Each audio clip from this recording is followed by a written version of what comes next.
Peace will fill the world when we finally understand that only from within can it be spread throughout the land. Every single person living peace in what we do, only then will our dream come true. Only then will our dream come true. Only then will our dream come true. Good morning, friends. I'm Leona Evans, minister at Unity of San Luis Obispo, an inclusive, progressive, spiritual community affirming the good in all life. Welcome to our Sunday morning live stream. I'm delighted that you're here, and I'm very excited to be here because we have a very special service planned for you today. The name of it is Removing Our Masks, Revelations and Awakenings. Now, this is not only about the masks that we have worn for more than a year to protect us from COVID, but the masks that we unwittingly wear that keep us from seeing the bigger picture, new ideas, different ways of doing things. It's really important to begin removing those masks now because we are entering what is being called the new normal, and we need to be prepared. So, let's take this opportunity to relax, become focused, be still right where you are, and give your full attention to the presence and power of Spirit that is within us and all around us. That presence is the unconditional love of God. And that presence is beckoning us to experience more and more of our divine potential. And we do that best when we're focused and still and receptive. So, let's take a deep breath and relax, and let us affirm together, I am now open and receptive to the living Spirit of truth. Once again, I am now open and receptive to the living Spirit of truth. And so it is. Amen.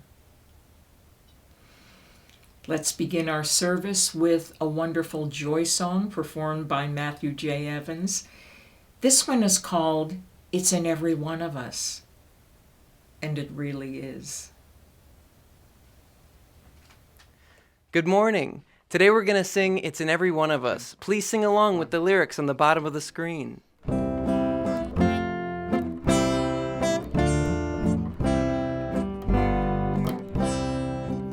It's in every one of us to be wise. Find your heart, open up both your eyes. We can all know everything without ever knowing why. It's in every one of us by and by. It's in every one of us to be wise. Find your heart, open up both your eyes. We can all know everything without ever knowing why.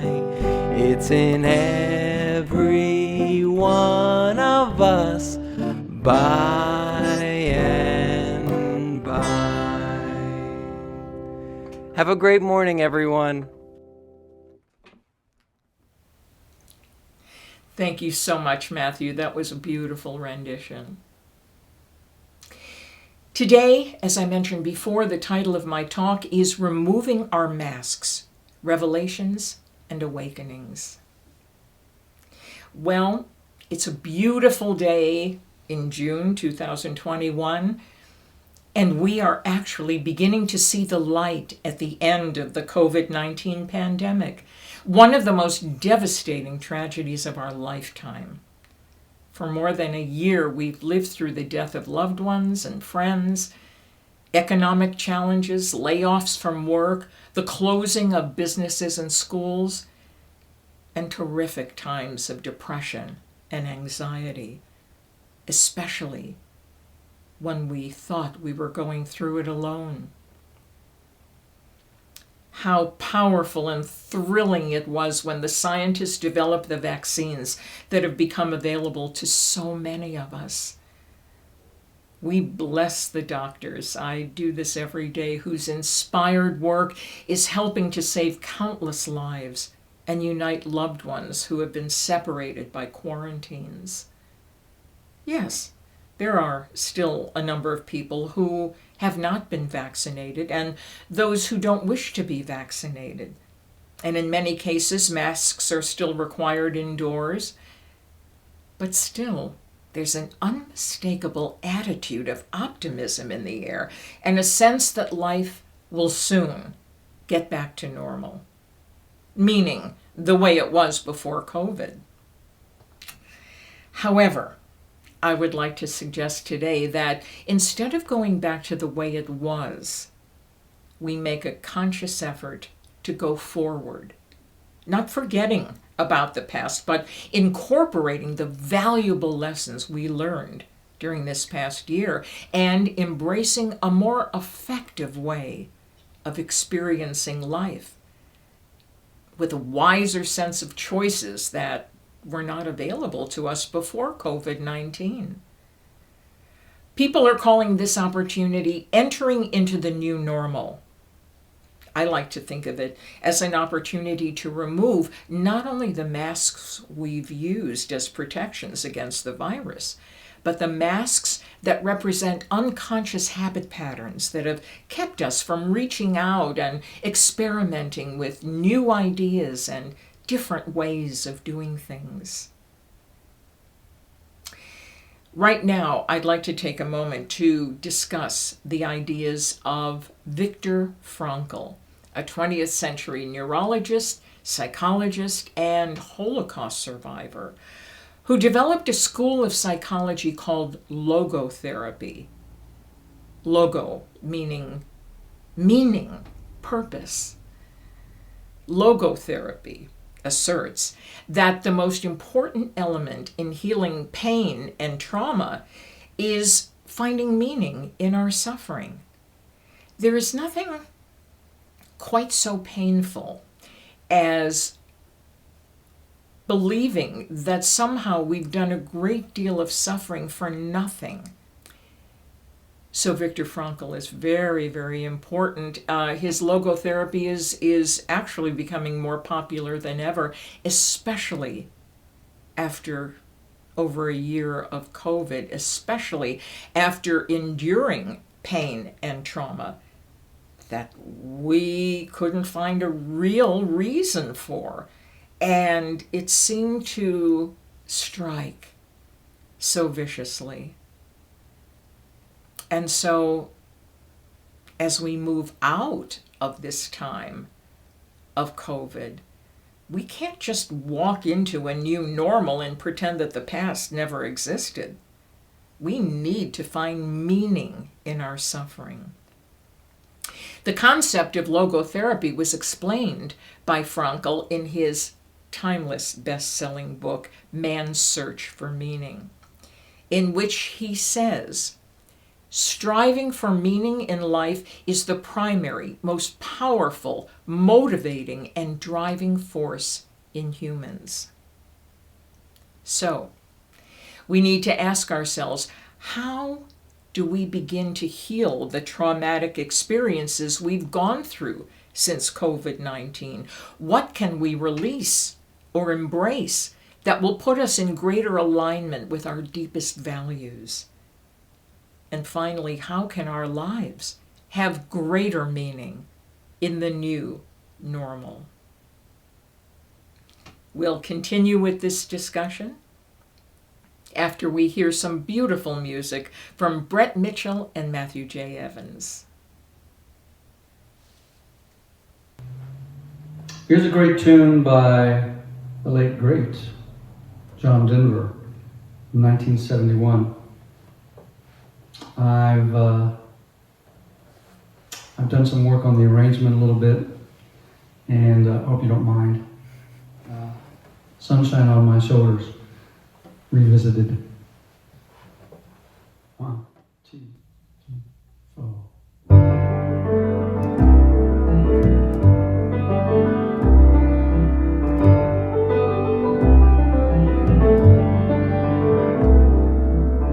Sunshine on my shoulders makes me happy.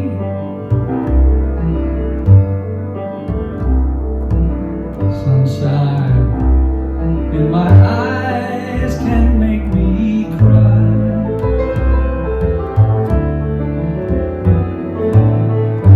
Sunshine on the water looks so lovely. Sunshine almost always makes me high.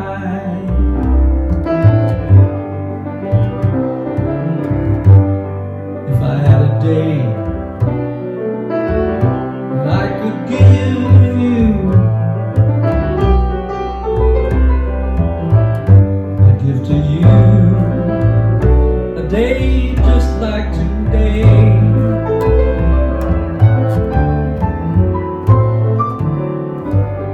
If I had a song that I could sing for you, I'd sing a song sure to make you smile and feel this way.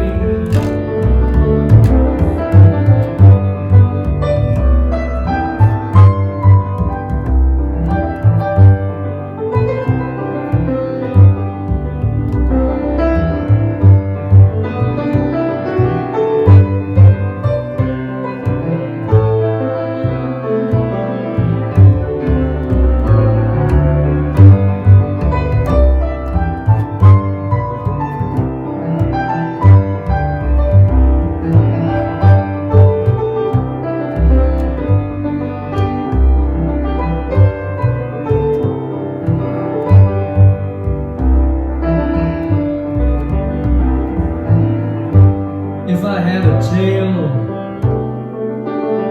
that I could tell you,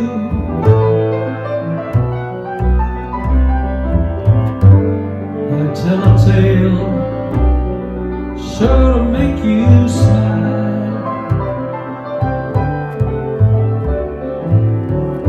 If I had a wish that I could wish for you, I'd make a wish for sunshine all the while. Sunshine on my shoulders makes me happy.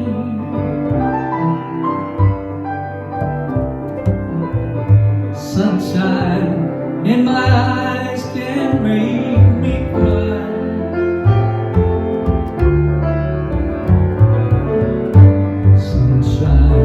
On the water looks so lovely.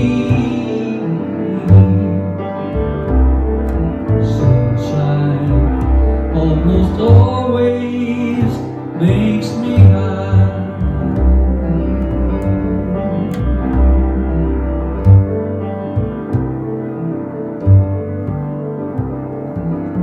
Sunshine almost always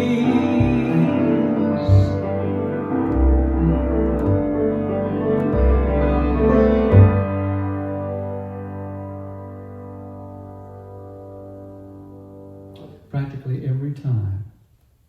John Denver. I miss that boy.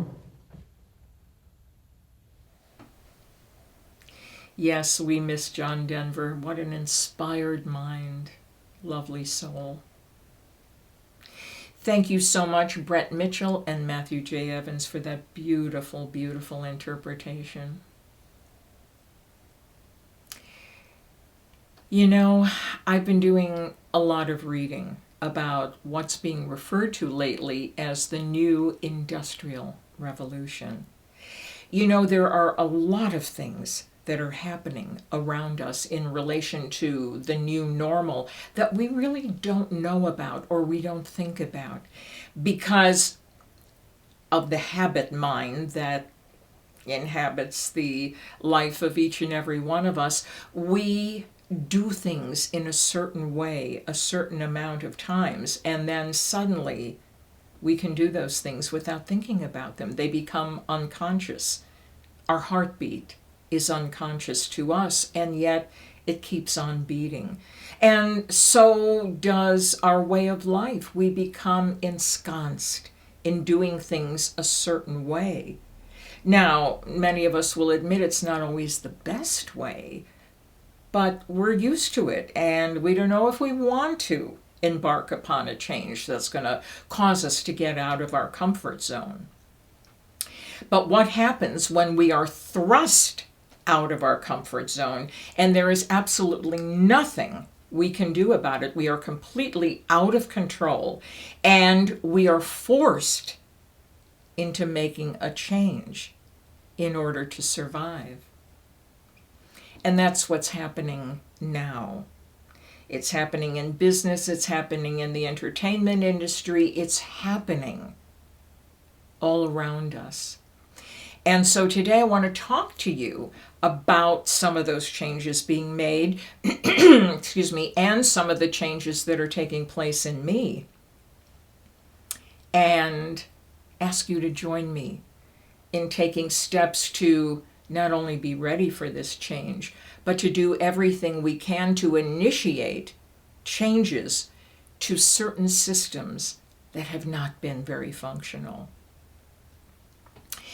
Now, one of the examples of change is it seems that as more businesses who employ white-collar workers are calling their employees back to work, they're finding that quite a few of those workers are not interested in returning to their workplace.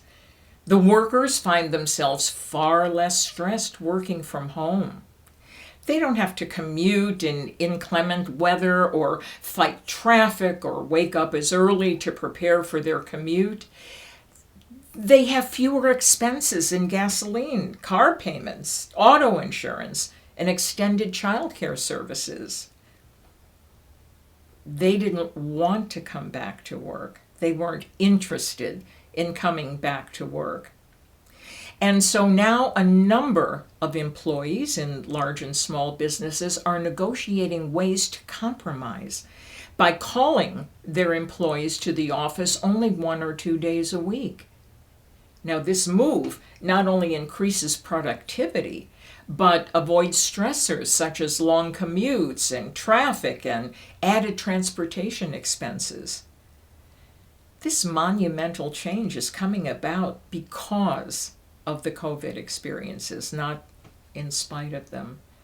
Because we were sequestered at home, there was a realization that there was a new level of productivity that took place in people's work days if they didn't have to schlep and run and go and combat weather and traffic and all of the things that just add to a state of anxiety, perpetual anxiety. Here they were at home. And even though a lot of them were working at a dining room table, it didn't seem to matter because their experience reduced that kind of stress and was such a pleasant revelation to them that they wanted to continue doing it that way. And so this is very exciting. This is very exciting that the look of many people's jobs is going to change and become easier. Now, if somebody would have put that in a suggestion box about 5 years ago, it would have been seen as absolutely bizarre. Oh, sure, you'll work from home and I'll expect to get the same productivity out of you and it's not going to happen. But because of COVID, we were forced to see things in new ways and talk about changes and make those changes.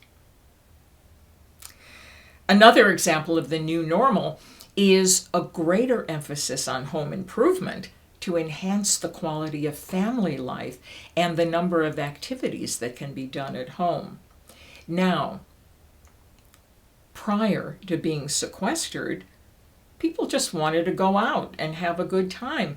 The days of staying home may be like the days in which what we call the good old days, or at least the old days when I was raised, was that we had family time. People came over to one another's houses, or we just had family game night and we interacted with one another, even if it was through watching TV, which we didn't do a lot of in those days because, well, there wasn't a lot of it in those days.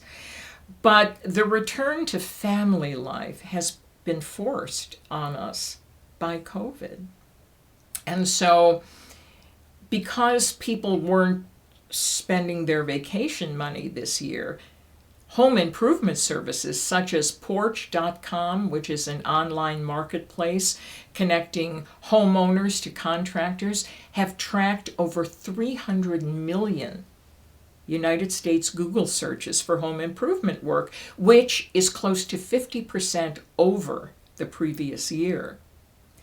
They've also found out that over 3 out of 4 homeowners who Porch.com surveyed have completed at least one project, major project, since the start of the pandemic. According to a recent NPR article that I read, this means that people are showing a new interest in making their homes more comfortable and beautiful so they can spend more quality time in their homes and with their families. Now, this doesn't mean that we're not going to take vacations or travel. Of course, we'll travel, and more as it becomes available to us. We'll take our vacations once it becomes safe to do so. But perhaps this past year has taught us the value of home and family. And this is really, really important, in a way coming back to activities that occurred many, many years ago, but doing them in new ways, discovering new ideas to interact with on the computer, finding new things to learn, finding ways to capture our interest during really trying times. Hopefully, and I think it will last, has given us the opportunity to re-examine our true values and how to spend our time more wisely, and how to get off that fast track of anxiety and push, and never enough time for. Now, as we are discovering more and more of the value of home and family, we get an opportunity to make choices, more choices, as to how we spend our time. And that has meaning for me, a great deal of meaning. Well, speaking about my own process, I have found over this past more than a year tremendous enjoyment in recording our Sunday services at home and building a virtual congregation which is currently reaching hundreds more people than we ever could have managed at our physical location.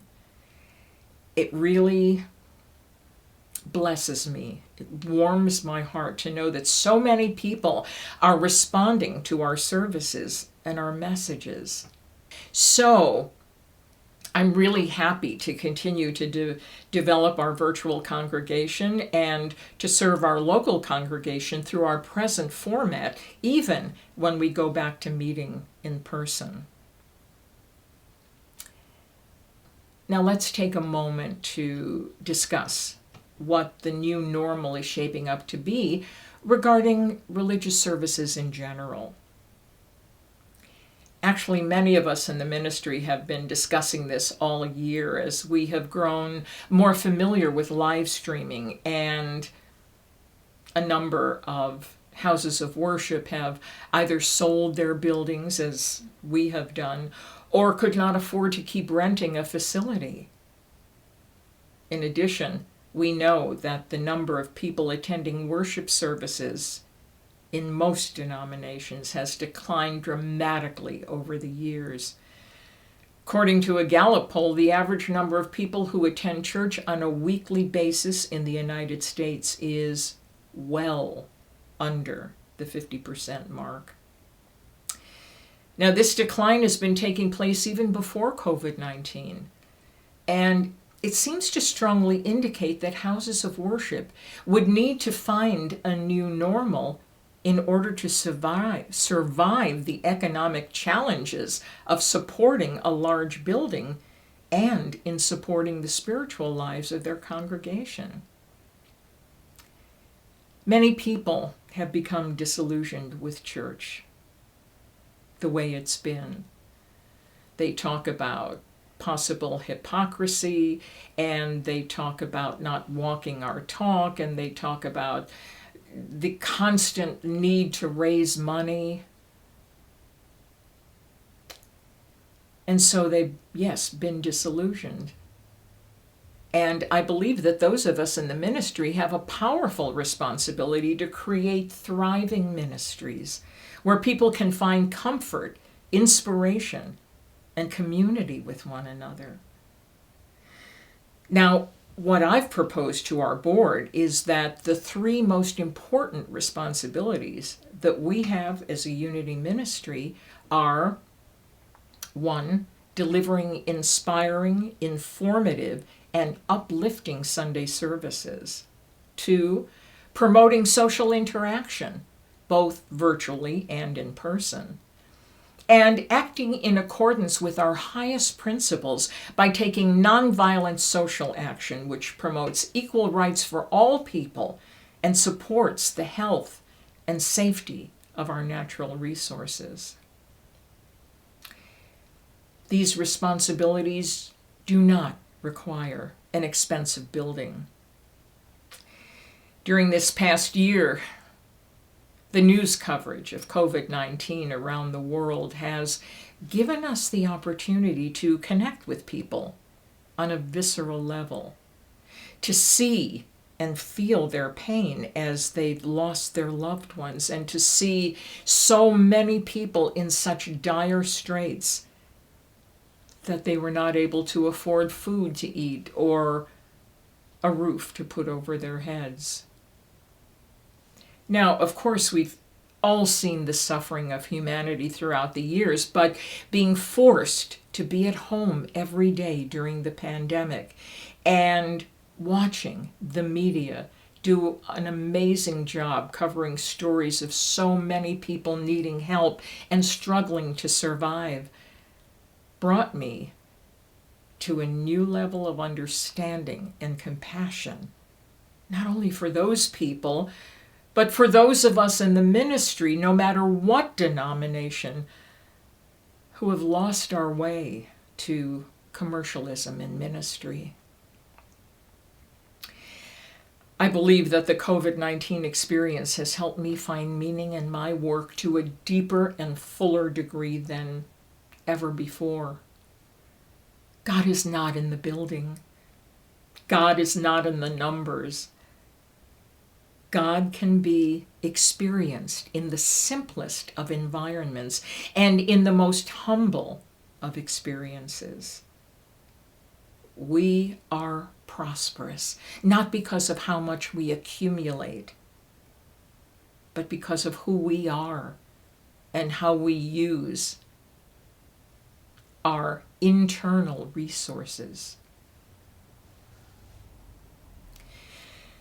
When we start meeting in person again, which will be fairly soon, we'll start by renting a modest space and still have our virtual Sunday service, but in our time together, our local meeting, focus on classes, workshops, and topics of interest designed to inspire and uplift all who attend, we'll make those messages available to our virtual audience as well.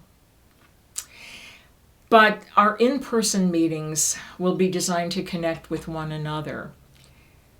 And this, of course, for many in our congregation have to take place in person because there are those who are unfamiliar with Zoom or don't really think it has the same impact as being together. And the truth of the matter is it doesn't.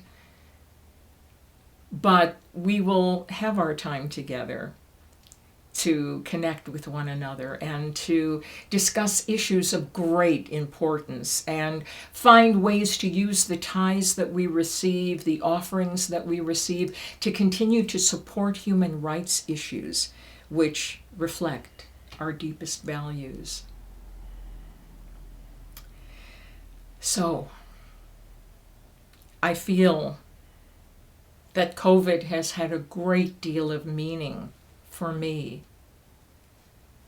I have been able to let go of building maintenance and property managing and gone back to what is the most important for me. The most important for me is what I shared before. Delivering a powerful message, developing community-based relationships, and coming together to take action for human rights.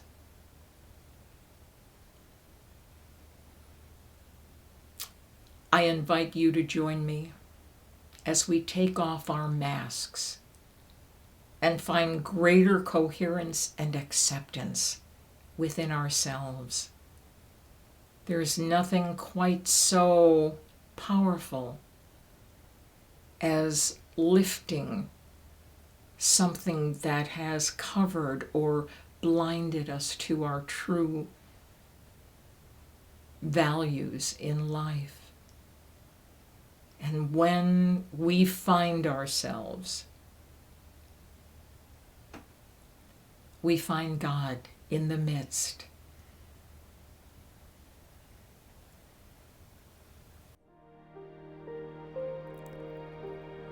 Breathe deeply now and relax. This is our time of meditation and integration of the message.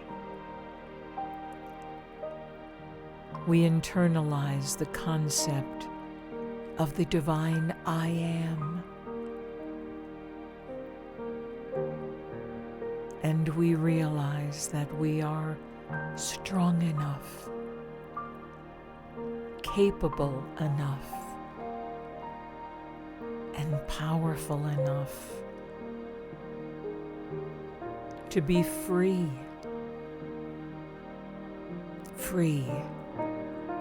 of addictions, negative habit patterns,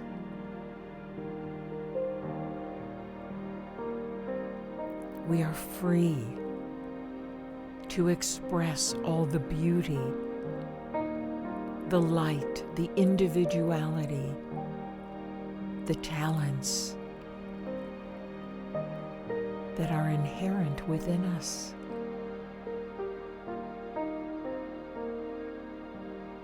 I am is our divine identity.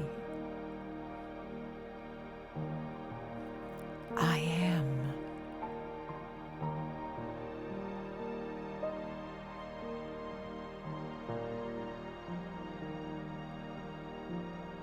With this newfound freedom, let us see ourselves reaching out into the world to let our light shine.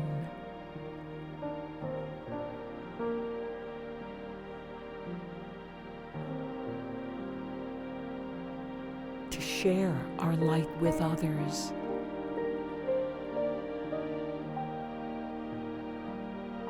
And to encourage others to let their light shine.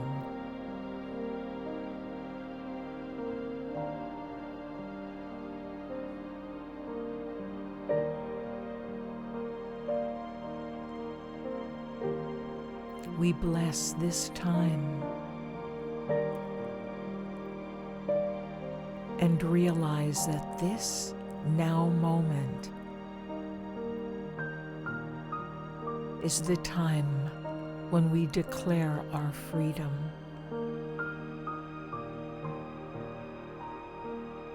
Cleanse our consciousness of all that no longer serves us, and feel the freedom.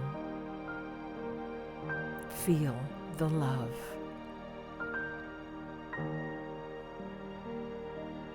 I am. I am.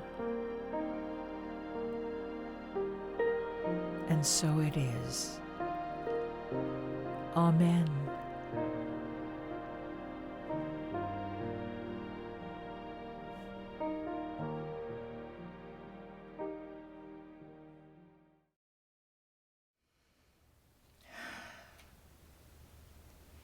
Now is the time in our service when we bless the tithes and offerings that we would share with Unity of San Luis Obispo.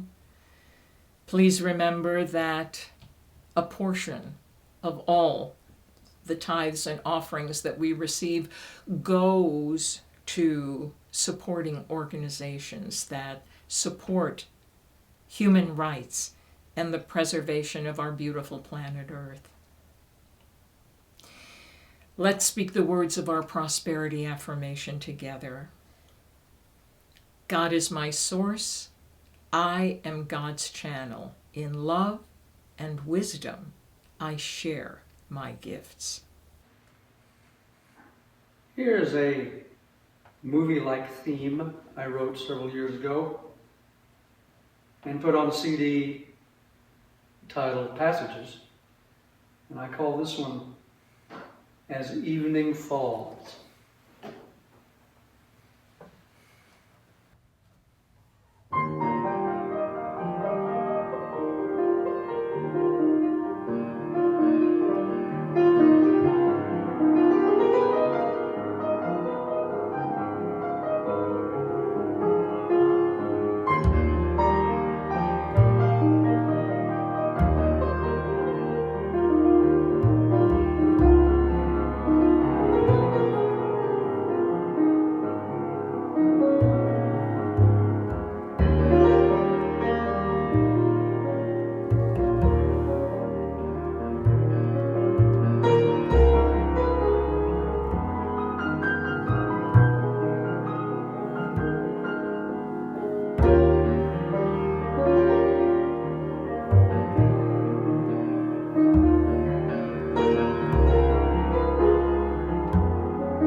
As evening falls, well, it's dusk, you know, kind of languid. Oh, thank you so much, Brett Mitchell and Matthew J. Evans. Brett, that song was absolutely beautiful. It found its way into my heart, and it just resonated with all that's been awakening in me lately. I really, really appreciate you and all of the light that you allow to shine. Thank you both. Let's sing our peace song, shall we?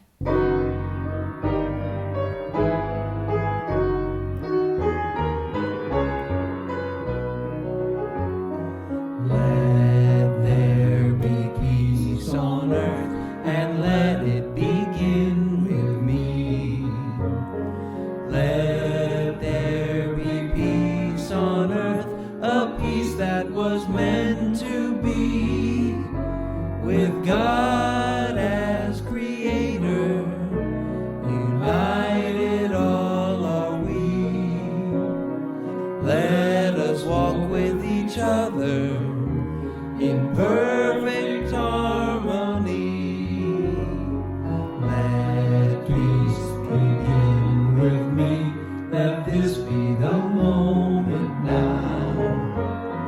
With every breath I take, let this be my joyful vow. To take each moment and live each moment in peace eternally. Let there be peace on earth, and let it begin with me. Let's speak the words of our prayer for protection. The light of God surrounds us, the love of God enfolds us, the power of God protects us, the presence of God watches over us. Wherever we are, God is.